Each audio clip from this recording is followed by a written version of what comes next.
서머신 모험의 면도날입니다.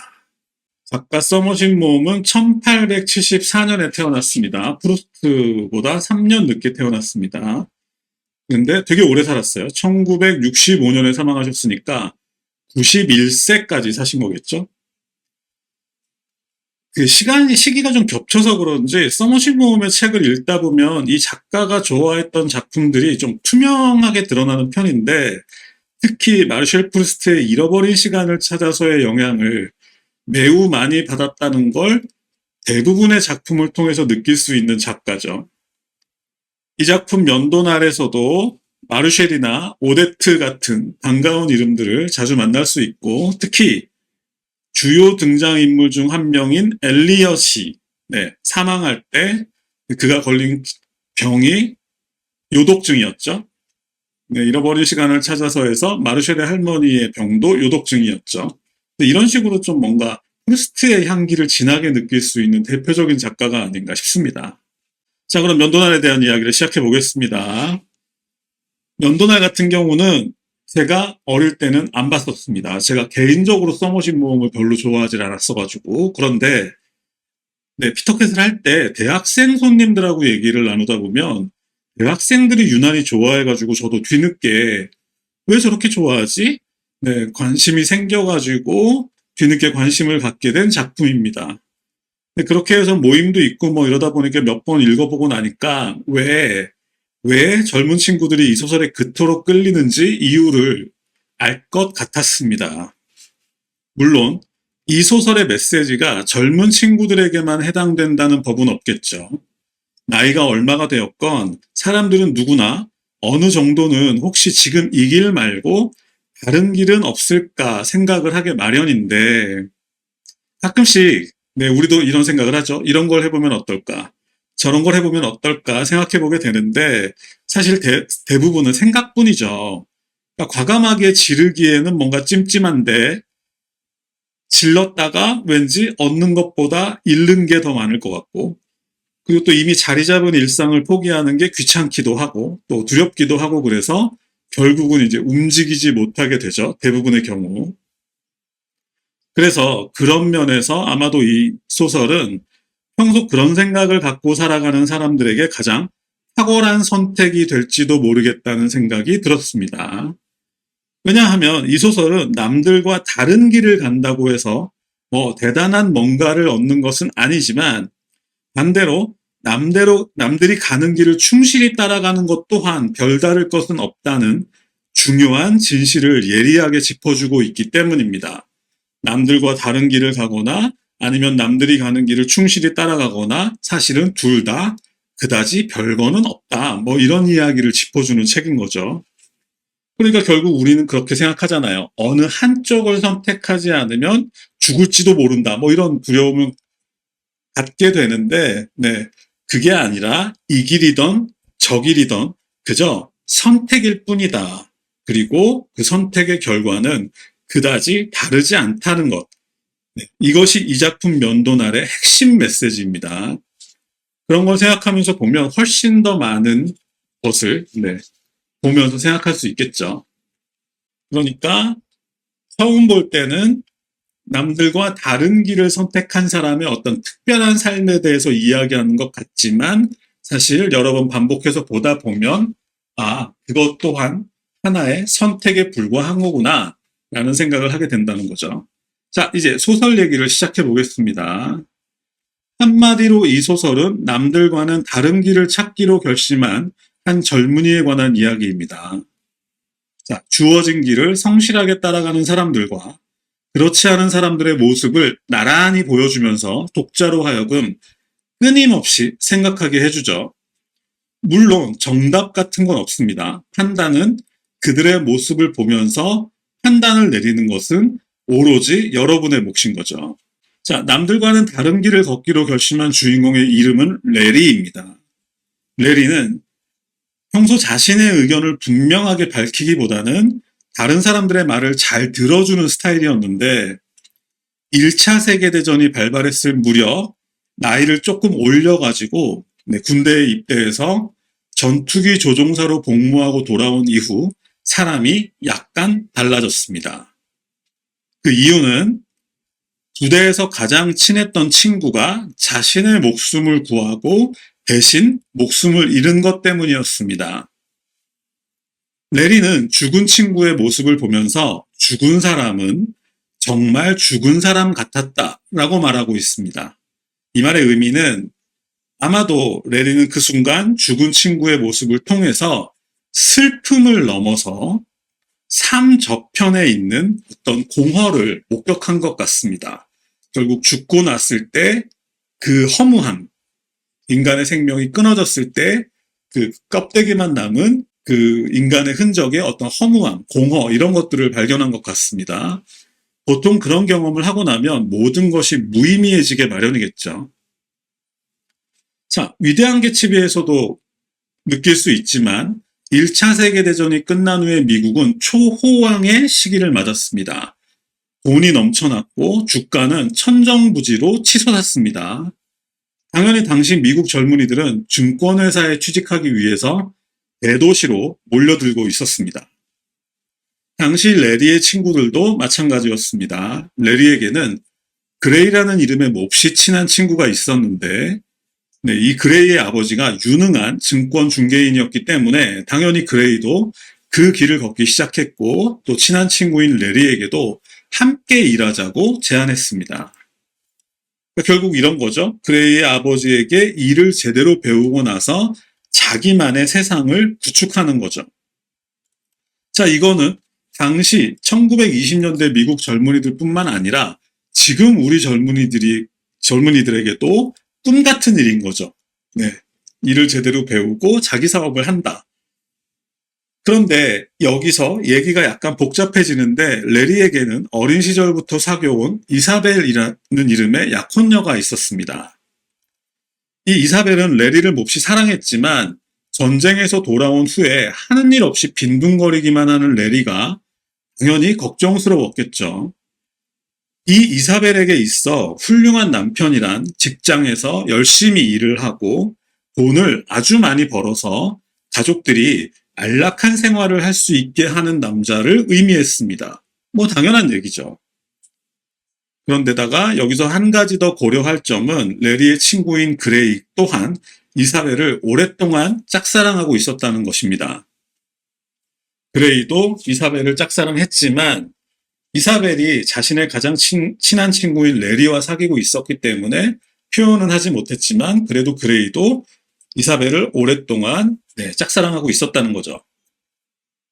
자, 레리는 일찍 부모님을 여의었고 아버지의 친구에게서 키워졌습니다. 레리가 받은 유산도 많지 않아서 그가 물려받은 유산으로는 한 가족이 아주 검소하게 살 정도의 수준밖에 되지 않았습니다. 자, 이 지점에서 레리와 이사벨의 의견이 갈리게 됩니다. 두 사람 모두 서로 결혼하기를 원하고 있었지만 레리는 자신의 유산으로 검소하게 사는 꿈을 꿨고 이사벨에게는 사랑만큼이나 안락하고 풍요로운 삶도 중요했습니다. 너무나 익숙한 구도니까 이해하는데 어려운 건 전혀 없죠. 그래서 결국 두 사람은 그 의견 차이를 좁히지 못하고 헤어지기로 합의합니다. 그리고 나서 이사벨은 그레이와 결혼하게 되죠. 자, 이 과정에서 감정적인 갈등은 거의 없었습니다.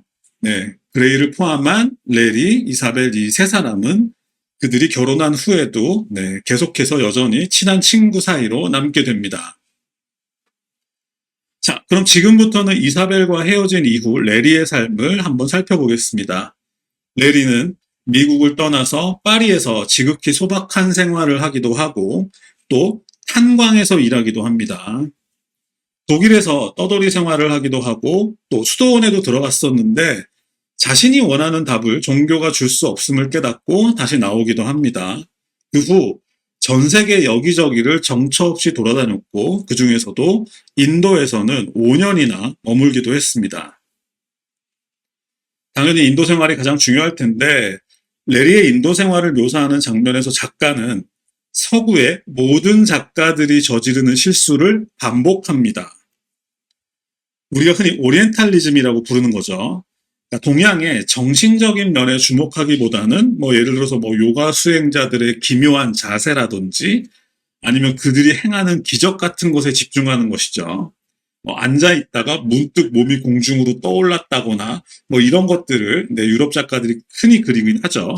그리고 뭐 병자를 뭐 치료한다든지 별로 좋아하는 뭐 맥락은 아니지만 어쨌든 이 소설에서도 그 인도에 대해서 마치 그런 것처럼 그려지고 있습니다. 그래도 성우신 모음은 다른 작가들과는 다르게 레리를 예수님으로 만드는 실수까지는 하지 않습니다. 막 기적을 행한다든지 이렇게까지 가지는 않습니다. 위태위태한 부분들이 있었지만 그래도 작가는 정답을 잘 짚어냅니다. 그 정답이라는 게 뭐냐면 이 소설에서 레리가 원하는 것은 깨달음을 얻는 게 아니라는 것입니다. 우리는 너무 자연스럽게 다른 길을 선택한 레리가 결국 그곳에서 뭔가 깨달음을 얻고 뭐 옛날 말로 득도한다고 그러죠. 이런 그림을 자연스럽게 생각하겠지만 작가는 그런 방식으로 접근하지 않았다는 거죠. 그러니까 중요한 것은 레리가 깨달음을 얻는 것이 아니라 레리는 자기만의 삶이 무엇인지를 찾기 위해 평생 동안 헤매는 사람이라는 거죠. 끝내 자신이 가장 원하는 길이 무엇인지는 발견하지 못하더라도 자신이 원하는 길을 찾는 그 과정 자체가 레리의 삶이 되는 거죠. 결국 레리는 깨달음을 얻을 생각도 없고 얻은 적도 없습니다. 깨달음을 얻는 것이 아니라 과연 내가 찾는 삶을 무엇인가를 계속 찾는 그 자체인 거죠. 그것이 이 소설이 가진 가장 큰 매력인 것 같습니다. 자신이 무엇을 찾고 있는지를 계속해서 찾고 있는 그 자체에 관한 얘기이기 때문입니다. 이래야 얘기가 맞죠. 그러니까 결국 주인공 레리를 통해서 작가가 보여주고자 했던 것은 남들과는 다른 선택을 통해서 어떤 궁극의 경지에 도달하거나 하는 게 아니라 남들과는 다른 가능성을 탐구하는 과정, 그 자체에 집중하고 있는 거죠. 그래서 이 소설이 명작이 된 거죠. 자, 그 이유는 정해진 삶을 추구하는 행위, 예를 들어서 그레이나 이사벨의 선택이겠죠. 정해진 삶을 추구하는 행위 또한 결국 결론을 우리는 100% 확신할 수 없는 거죠. 그것 또한 사실 과정에 불과하다는 겁니다. 마치 정해진 결론이 있는 것 같아 보이지만 그것조차도 사실은 그렇지 않다는 거예요. 안정된 길을 선택하더라도 그 결론은 결코 알 수 없다는 거죠. 바로 그레이와 이사벨의 삶이 그랬습니다. 자, 그레이는 주식 투자를 통해서 엄청난 돈을 벌어들였지만 여러분 잘 아시는 1929년 10월 24일 검은 목요일인가요? 1929년 10월 24일 시작된 대공황으로 인해 한순간에 나락으로 떨어지고 말았습니다. 그전에는 예상할 수 없었겠죠. 하지만 29년에 대공황이 갑자기 몰아닥쳤고 그래서 그레이는 한순간에 몰락해버렸습니다. 그리고 그 과정에서 그레이의 아버지 또한 목숨을 잃게 되었고요. 그레이는 심한 정신적 타격을 입게 되었습니다. 결과적으로 이사벨 입장에서는 레리와 결혼한 것보다 더 못한 수준의 생활을 하게 된 거죠. 근데 이것을 미리 예측할 수 있는 방법이라는 건 없었겠죠. 당연히 그전에는 그레이의 선택이 정답이고 레리의 선택이 오답이다라고 모두가 생각했겠지만 실은 그렇지는 않다는 것. 이것이 이 작품이 전하고자 하는 핵심 메시지입니다. 그 어느 길도 확실한 길은 없다는 거죠. 자, 그렇다고 해서 이 소설이 사랑을 버리고 돈을 선택한 이사벨을 징벌하는 그런 수준 낮은 내용의 소설은 아닙니다. 다만 두 사람의 선택 모두 단지 하나의 선택에 불과할 뿐 그 결과는 결코 알 수 없다는 얘기를 하려는 거죠. 더군다나 왠지 레리처럼 이사벨도 자신에게 매우 잘 어울리는 선택을 했다는 느낌이 끝까지 듭니다. 비록 그레이가 한번 쓰러지긴 했지만 그 길 또한 스스로의 믿음을 버리지 않는 한 새로운 기회가 열리기 마련이고 그것은 그레이와 이사벨 부부에게도 마찬가지였기 때문입니다. 한번 대공황에 쓰러졌지만 포기하지 않는 한 새로운 기회는 언젠가는 다시 찾아오길 마련이겠죠. 자, 이쯤에서 소개해야 될 인물은 이사벨의 외삼촌인 엘리엇입니다.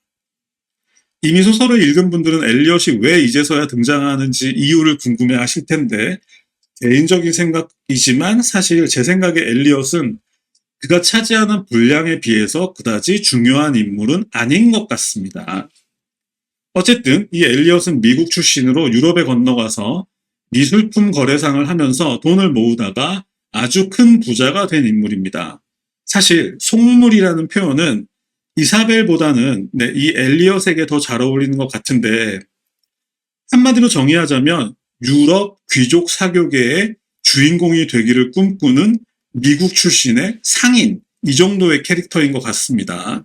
사실은 개인적으로 별로 좋아하지는 않는 구도입니다. 왜냐하면 이 논리에 공감하려면 유럽 귀족들은 대단하고 미국 상인들은 천박하다는 인식에 공감해야 되는데, 그런 일반화에는 결코 동의할 수 없기 때문이죠. 어쨌든 작가가 영국 출신이기도 하고, 또 당시에 미국인들 중에 좀 그 유럽 귀족 사교계를 꿈꾸는 또 미국인들이 좀 있었어가지고 그런 인물을 투영한 것 같은데, 어쨌든 전체적으로 보자면 이 엘리엇은 평생 어떤 유럽 귀족보다도 더 열심히 귀족의 삶을 살려고 노력하는 인물이었습니다.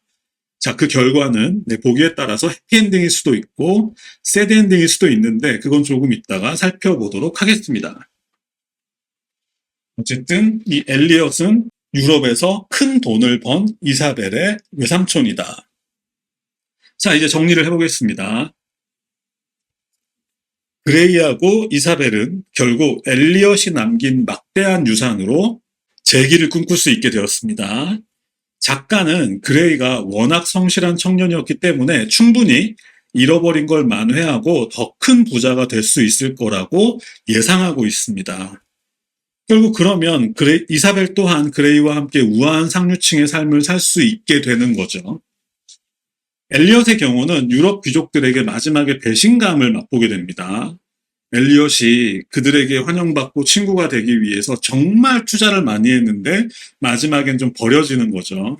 근데 결국은 엘리엇이 나이가 들고 병까지 드니까 유럽의 귀족들이 그를 멀리하게 된 것인데, 사실 이건 엘리엇의 무모한 욕심에 가까운 거죠. 왜냐하면 유럽의 진짜 귀족들 또한 늙고 병들면 사교계를 사실 멀리하는 게 예의거든요. 근데 엘리엇은 끝까지 죽을 때까지 사교계에 남아있고 싶어가지고 과욕을 부리다가 결국은 마지막에 버림받게 되는 건데, 그러면 이제 꼭 그걸 유럽 귀족들의 어떤 그런 이기심 때문이다라고 비난하기는 좀 애매해지는 거죠. 그렇지만 마지막에 결국은 버림받게 되지만, 그렇다고 해서 그의 노력이 결실을 거두지 않은 것은 아닙니다. 왜냐하면 그가 이제 로마 교황청을 위해서 성당을 하나 지어서 기부를 했는데, 그 대가로 교황이 엘리엇을 진짜 백작으로 인정해 준 거예요. 그러니까 결국은 마지막에 교황으로부터 백작 자귀를 받게 된 거죠. 결국은 귀족들에게 버림받은 건 맞지만 그래도 교황에게 자귀를 받았으니까 어쨌든 귀족이 된 거는, 진짜 귀족이 된 거는 맞는 말인 거죠. 그리고 평생 여기저기를 떠돌아다니던 레리는 마침내 다시 미국으로 돌아가기로 결심합니다. 그런데 레리가 선택한 직업은 다른 게 아니고 미국에서, 뉴욕에서 택시 운전을 하는 거였어요. 그러니까 결국은 당시 뉴욕의 수많은 택시 운전사 중에서 레리를 찾아낼 방법이 없어지는 거죠. 그러니까 결국 레리는 미국에 있지만 오히려 더 찾기 어려운 곳으로 사라지는 그런 결정을 한 겁니다. 아마도 레리는 익명의 삶을 살면서 자신의 내면으로의 탐구를 영원히 계속할 생각인 것 같습니다. 그리고 마지막에 작가는 자기가 소설을 쓰다 보니까 결국은 이 소설에 등장하는 모든 인물들이 각자의 소망을 다 각자 이루었다고 적고 있습니다. 레리는 내적인 삶을 계속해서 살아갈 수 있게 되었죠.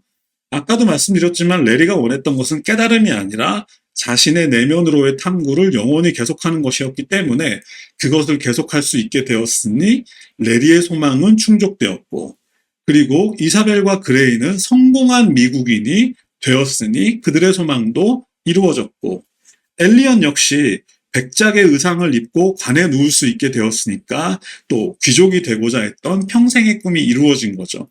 이렇게 이 작품에서는 어떤 선택을 하던 사람들은 그 길을 충실히 따라간다면 각자가 원했던 것을 이룰 수 있고, 그것에 대해서 옳은 선택이나 그른 선택 같은 건 존재하지 않는다. 결국 인생에는 특별하고 정해진 길이 있는 게 아니라 그저 선택이 있을 뿐이다. 사르트르가 생각이 나시죠? 그리고 이것도 중요합니다. 책을 읽으신 분들은 아시겠지만, 그리고 이사벨이 계속해서 레리를 그래도 사랑하잖아요. 결혼은 그레이랑 했지만. 그럼에도 불구하고 이사벨은 끝내 레리를 받지 못하잖아요. 그것처럼 그 누구도 모든 것을 가질 수는 없다. 이런 평범한 진실까지 이 작품에서는 말하고 있습니다. 이사벨 입장에서는 성공이냐 아니면 레리와의 사랑이냐, 이 둘 중에 하나를 선택할 수 있을 뿐이지 그 두 가지를 한꺼번에 가질 수 있는 길은 없다. 모두가 다 마찬가지라는 거죠. 결국은 자신이 선택을 하고 그것에 대해서 책임도 져야만 한다. 이런 얘기까지 아주 약간 설교조나 교훈조라기보다는 이야기에 잘 녹여서 아주 잘 풀어낸 작품인 것 같습니다. 자신의 선택에 대한 책임 역시 자신에게 있다라는 건 끝까지 잊지 말아야 되겠죠?